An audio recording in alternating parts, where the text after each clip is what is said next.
This video is a film study look at how Derrick Henry and the Ravens' run game really brutalized the Buffalo Bills front once again. Unfortunately, however, it came in a 41-40 loss on Sunday Night Football in Week 1 in Buffalo. Henry, of course, committed the major egregious error late in the game, the fumble that gives the Bills the ball, the chance to basically, come back and win the game. There's so many things that you can point to that if the Ravens don't do, things that don't occur, they can still walk out of there with a win. The final, I guess, would be if Kyle Hamilton is an inch and a half over to the right a little bit more on his attempt to block. He actually does block the kick. It looks like he gets his pinky on it. I'm going to review some of the film here. First of all, Henry is amazing. To think that we, at least through one game, little reactionary, of course, wasted a borderline historic performance for Henry. The game should have been over by the time that he fumbles. Credit to the Bills. They're very tough, well coached. They don't make mistakes, don't beat themselves, and right now this Ravens team certainly does. Get the film started here. Actually, I'm not going to highlight Henry for a run play here. He'll generally be highlighted or spot shadowed in yellow. It's a play action concept, I think, on our first possession.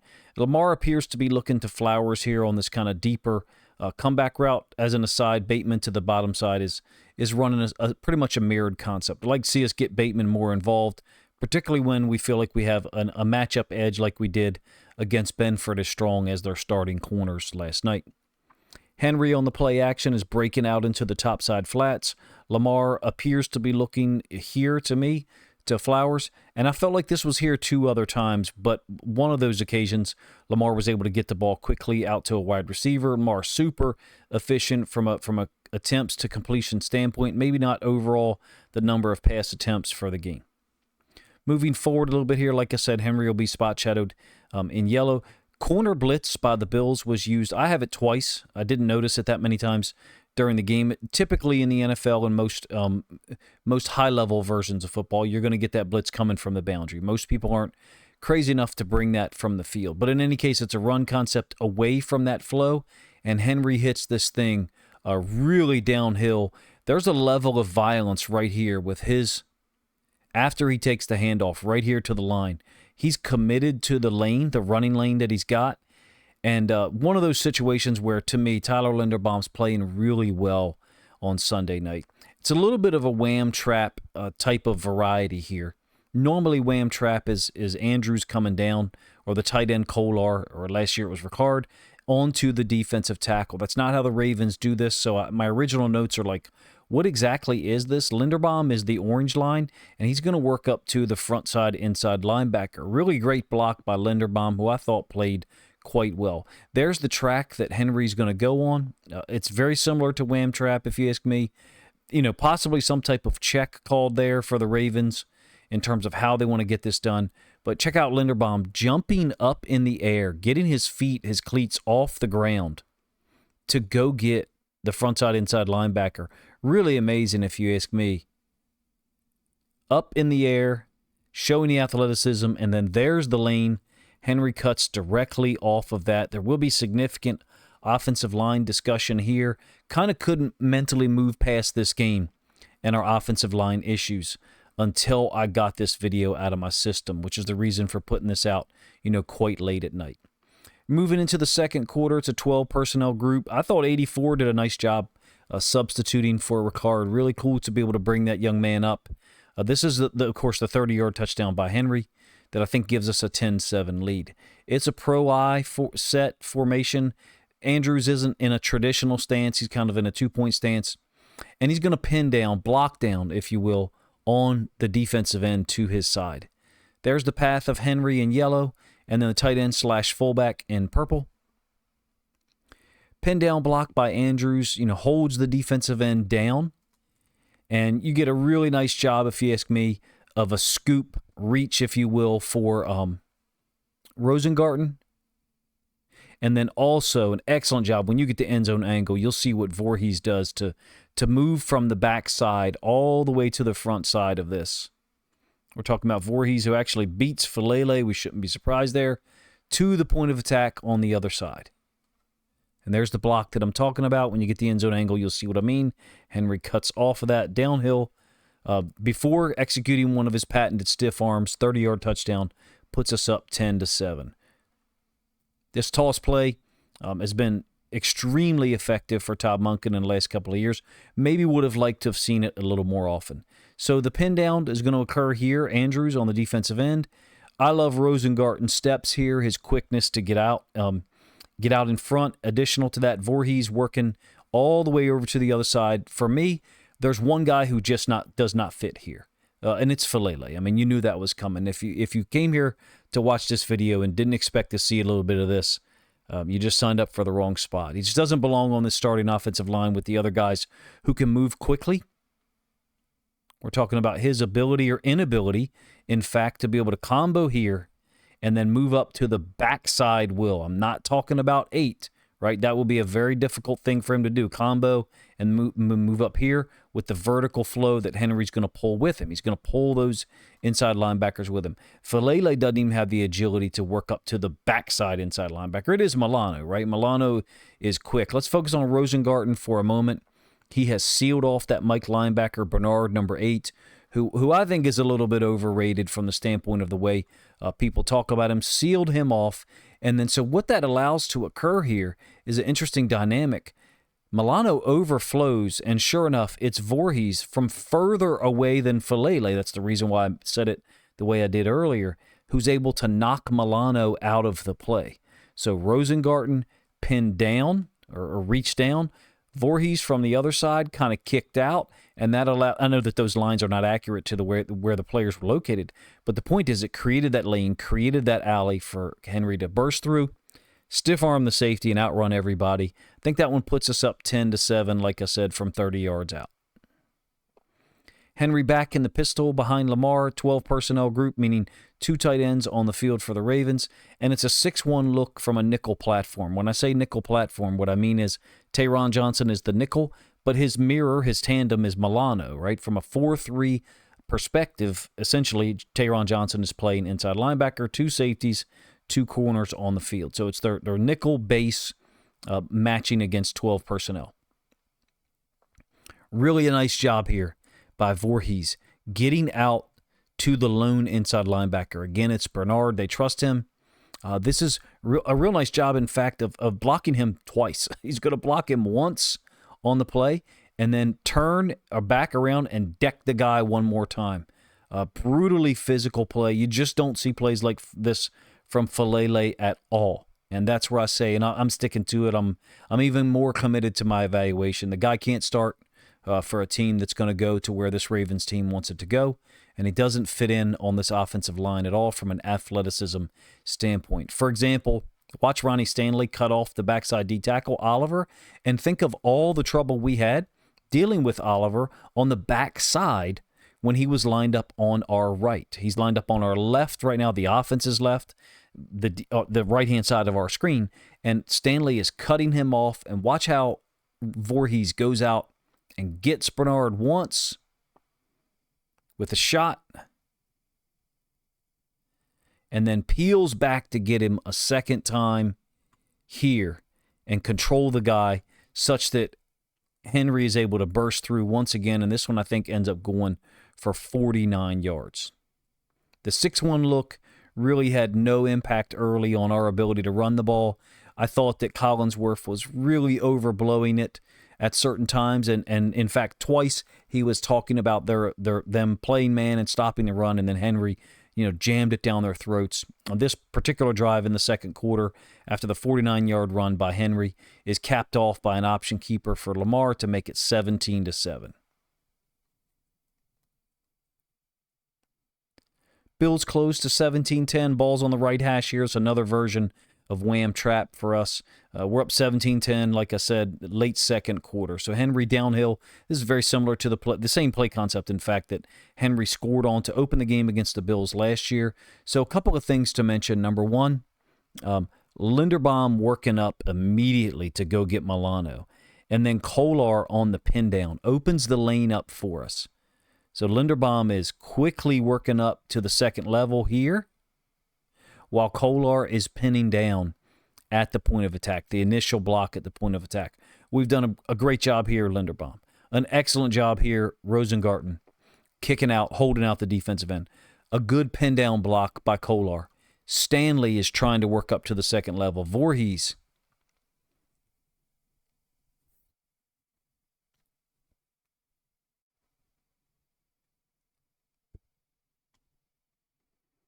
There's one guy that don't belong.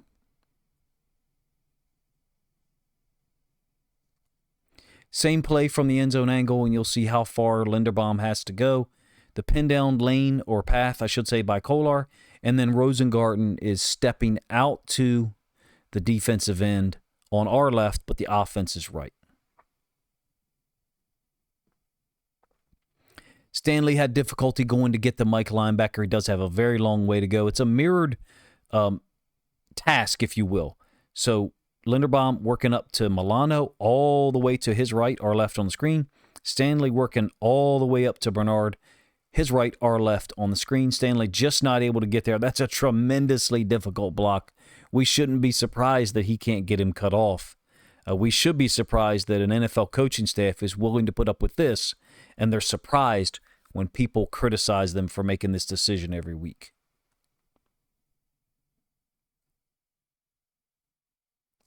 I don't know about you. If you came here and you have a problem with me turning a Derrick Henry video into a criticism of Daniel Falele and George Warhop, who is running our offensive line, that's fine. I really don't know what to tell you. You should be tired of it too. If you were to show up to a place of business and they have a doorman assigned to open the door for you, and he only does it at a 72% clip or a 55% clip, and the previous guy who did it opened it at a 98% clip or even an 89% clip, wouldn't you be disappointed? Wouldn't you want a higher level of efficiency, especially if you knew that one of the favorite players on your team, in this case Lamar Jackson, was going to get criticism constantly for losing big games? And a lot of it is due to the fact that we're potentially wasting a historic duo in the backfield with Lamar and Derrick Henry because of our refusal to create any depth along the offensive line at the interior position. Still on that second possession, we know how this ends. We only go up 20-10. It's a read option of the defensive end to the bunch side by Lamar. And I like the play, man. I really like the play because we're running basically three lead blockers out here in front. Hopkins is a little bit lost in the sauce, if you ask me. He's really unsure of where to go. Give to Henry. Ends up going for, I think, 3 or 4 yards downhill.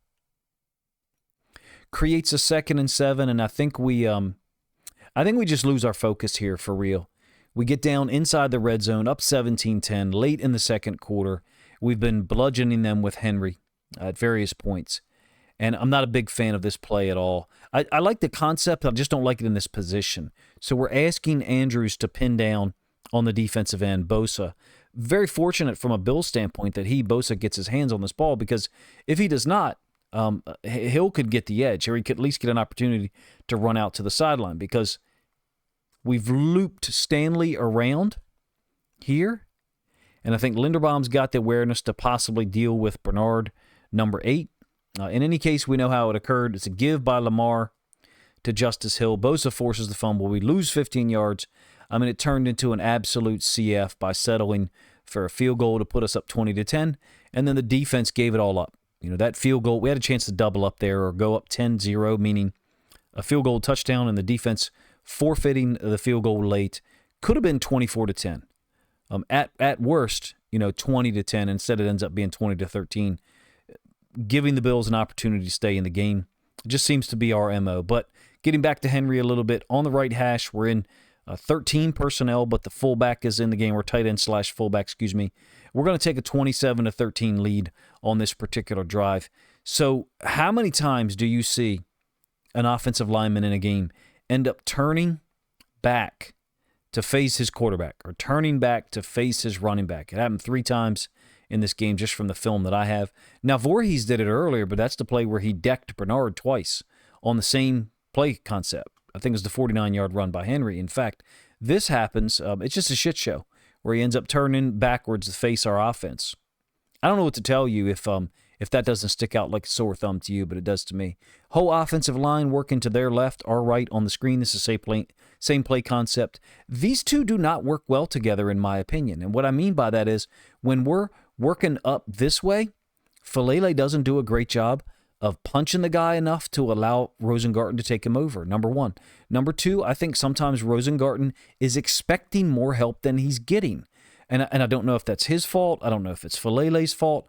All I know is those two guys do not play well next to each other. What I said earlier about him turning to face the running back or the quarterback is, could be Rosengarten's fault sometimes. Could be Falele's fault. All I know is there's one guy who's in charge of both of them, and it's George Warhop. I can't unsee it. It doesn't belong. It doesn't belong for this level of team, and Ravens fans were not wrong for being pissed that there was a lack of depth created in the draft and any attempt to do so in free agency. We're doing something we should not be and asking someone to execute things that he can't do consistently. Moving forward into the third quarter, we're now up 27 to 19. Another wham trap. This one's supposed to hit downhill. There's going to be a consistent theme here. You can probably guess what it is.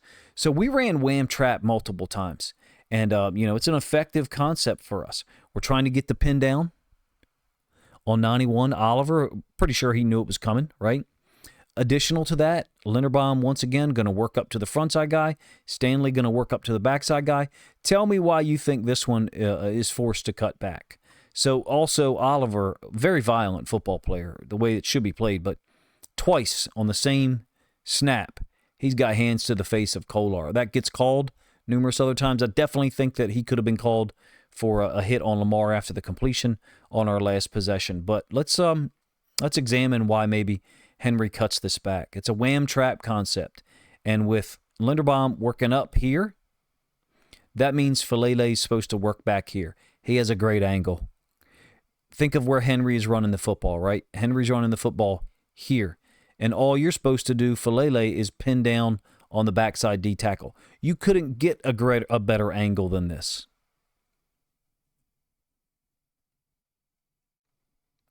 .92 is able to cross his face, get to the point of attack.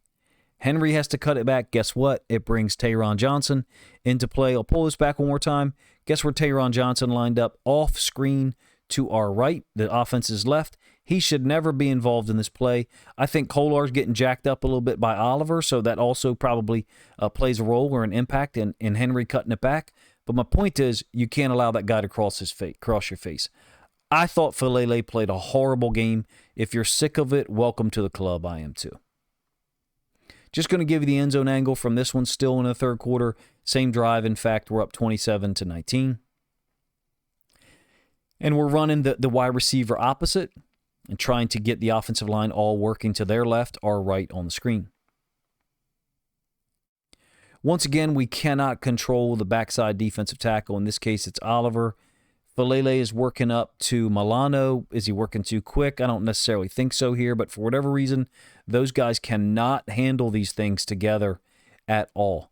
Falele and Rosengarten, and I'm giving you as many illustrations of those as possible. This is the one on a 2nd and 5 that ends up being a tackle for loss by Oliver. He really runs right into Henry's path on the snap. That three technique to our right-hand side of our offense just wrecked us.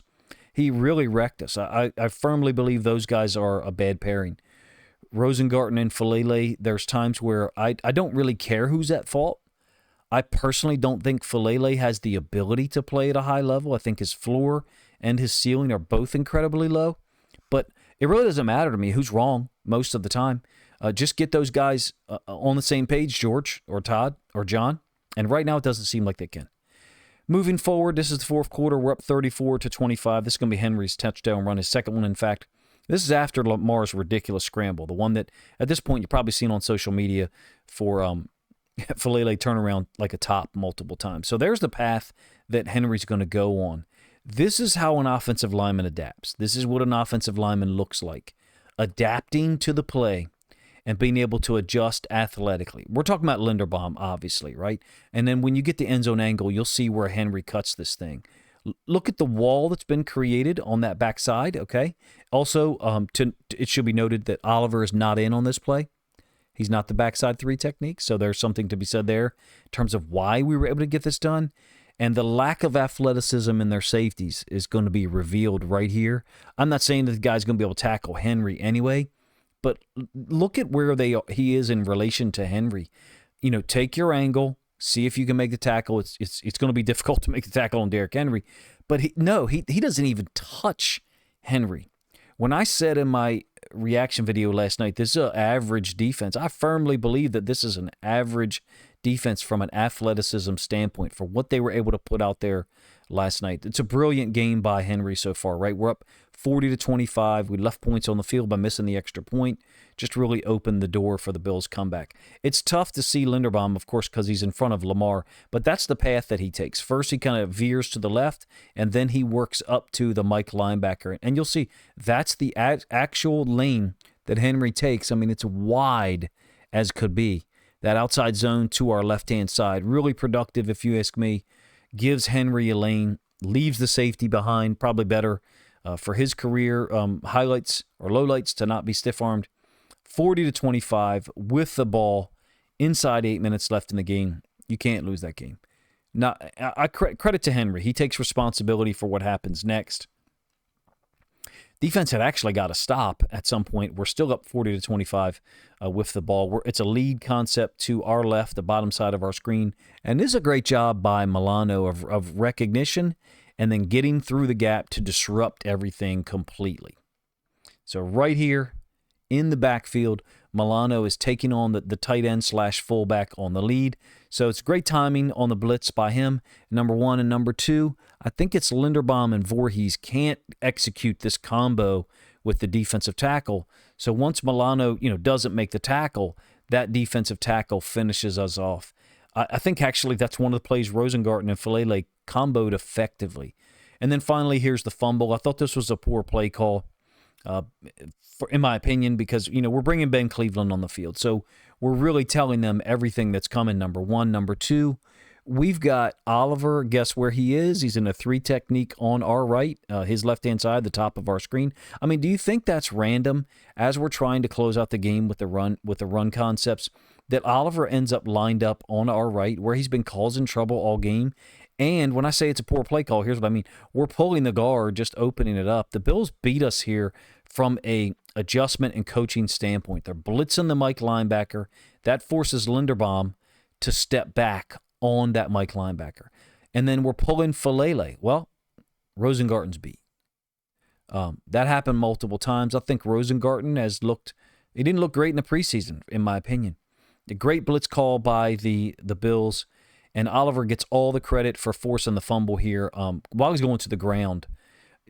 Henry took responsibility, rightfully so. It is his fault. He should not fumble that football. If he doesn't fumble that football and we just have to punt, chances are we probably still win the game. But with the way things turned out and the way that this Ravens defense played, I'm not sure that any situation would have been enough points, a short enough amount of time left for us to close them out. Oliver falling down, remarkable fumble, forced fumble, crazy great play. Henry really can't fumble ever if our defense is going to play like that. Do I think our defense is going to improve? Yes, absolutely. This is one of those situations perhaps where you, with the run game, Henry, you've been getting so much done as a playmaker on the ground, shredding them, that you think you can turn nothing into something. And that run play was really done before it began. The Bills got scorched once again defensively, but were able to figure out a way to win, and while the Ravens figure out a way to lose. What might be more frustrating for me is you see this inability of the offensive line on the right side. Again, it's both of them, Rosengarten and Filele. I don't think that they can play together right now and operate the way that we need them to.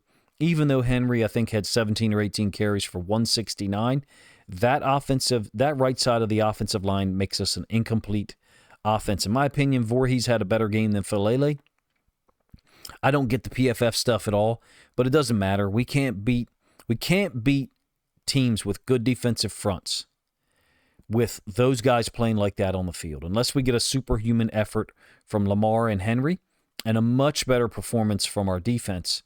It's just not going to be enough. I think I do want to bring something up and pose it to you. It's kind of a weird exclamation point to this. Something I thought about in my Discord.